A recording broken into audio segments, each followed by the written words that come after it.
Do not attempt to adjust your dial. Ba-da-bum-bum-bum. It's your boy Big Vern. This is App Stupid, the fastest growing sports and entertainment show on these YouTube streets. You're welcome. Holla. Yeah, holla at your boy. You know who it is. Rocking on a beautiful, beautiful Monday here in the Midwest. 60 degrees. We got ourselves a heat wave, ladies and gentlemen. Make sure you get out there and take your pets out, stretch your legs. Hell, wash your car. Go meet some new people. Top of the hour. On our last segment, we talked about Shedeur Sanders. He is skipping the NFL Combine. He's only focused on the Colorado Pro Day. Find out what we think, regardless of what like I said, mainstream media is trying to take this man's money for some reason. And then we talked about Shakur Stevenson having a masterclass performance at Riyadh season when he beat the brakes off of left Twix, right Twix.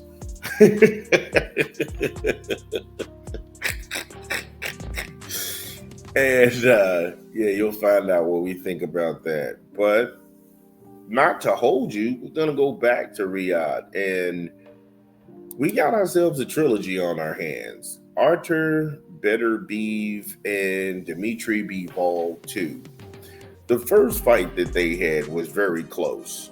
And like I said, I was okay with the decision, okay? Because these fights, this is how, when you have the best of the best in boxing fighting one another, it's going to come down to who can stay locked in mentally. And in this fight, how Bivol started off, he's best when he's working behind the jab and he's moving from side to side and he's making you work and he's hitting you with combinations, and it is precision. It's surgical the way he delivers those. And he's a gifted guy. Very, very gifted.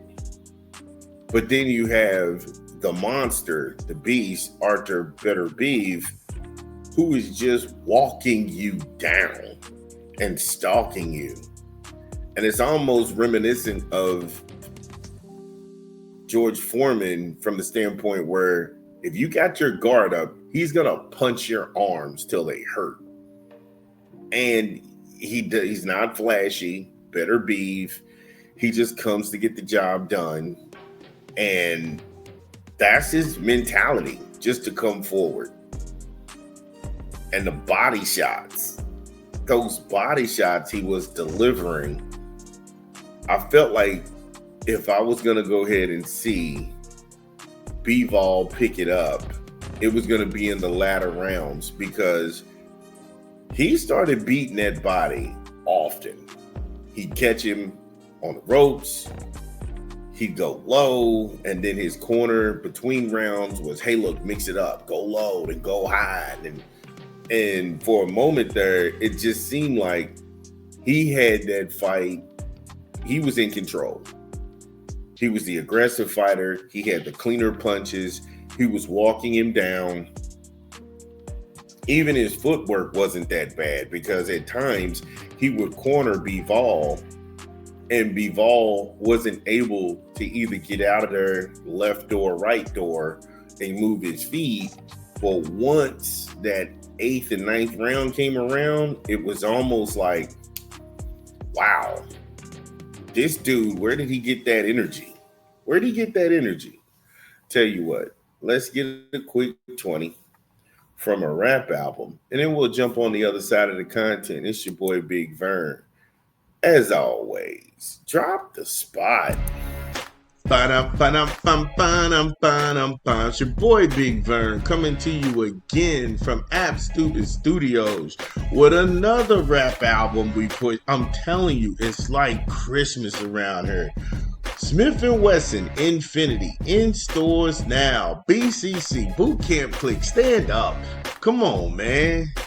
Talking about Infinity. I thought Infinity was fire by itself, but Moses Promise, Black Eminence with Prodigy, rest in peace Prodigy. Beautiful Trip, Church with Jaleesa, Enjoy Your Life, Just say with Conway the Machine and Heard Me About, man, that is crazy. That song with Sean Price and Maverick Sabre and Elephant in the Room? Elephant in the Room is some talking. Oh, Smith and Wesson, Infinity. Yeah, Smith and Wesson. That Infinity track is wild. Infinity is super wild. Shout out to them boot camp click. So going back to Bivol and Beterbiev, congratulations to Bivol first. You can't take anything away from him. A lot of people still feel like he won the first fight. They feel like this is 2-0.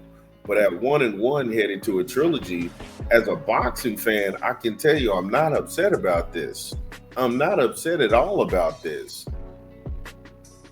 And the reason why is that it's a fight everybody wanted to see. People want to see the unification of titles. People want just one definitive answer. Who is the best, and are you really fighting the best guys out there?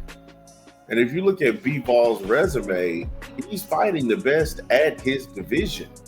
He's not ducking any smoke. I don't even think that he would duck David Benavidez or David Morrell, because I'll be honest with you, after being in there with Arthur Beterbiev as many times as he's going to be with this trilogy that's obviously in play, I don't think that David Benavidez at light heavyweight hits harder than Arthur Beterbiev. And that's just being honest with you. I don't think David Morrell poses any problems to Arthur. Well, I don't think that he poses any problems to Dimitri Bivol because he's been there. He's seen it. He's tasted the punches of the bigger puncher of the division and the boogeyman everybody was looking to avoid. He's taken this guy on 3 times. Now, at some point, you got to understand the punch resistance might not be what it was, but Bivol doesn't seem like he's slowing down. His movement alone will give a lot of guys problems. He keeps his head off the line. He fights behind the jab. He's never going to overplay himself or overextend himself where his chin is over his knee so you can catch him clean and flush for a shot.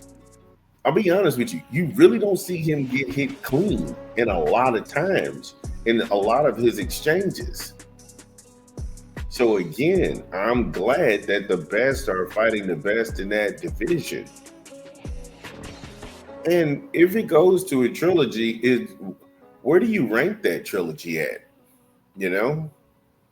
Is it the Marco Antonio Barrera and Eric Morales? No. It's not. That was a heck of a trilogy. That was a heck of a trilogy right there. Well, where do you rank a Beterbiev and Bivol trilogy at? Wow. I never thought about that. That's actually one to ponder over. And would you put it in a top 5 if you could? I mean, they've all come down pretty close. It's not Manny Pacquiao and Juan Manuel Marquez. I mean, they've had some pretty close fights. I think they had 4 fights at one point. But those fights were just as close. A lot of people felt like Marquez won the majority of those fights. That's a good one. If you, like I said, if you're a boxing fan and you're in the chat, you can go ahead and put it in there. Your top 5 trilogies. I'm an honest broker. I have nothing. I'm not going to disrespect these guys because I don't know them personally. So it's not, like I said, it's no sweat off me. But I just ask that question at times. Hey, look, what is your top 5 trilogies out there? Because this one's headed to a trilogy. And I like to know. If you are a boxing fan, get in the chat. Let me know. What's your top 5? What is your top 5 trilogy? And does this one fall in that category? This is Big Vern. I'll be back.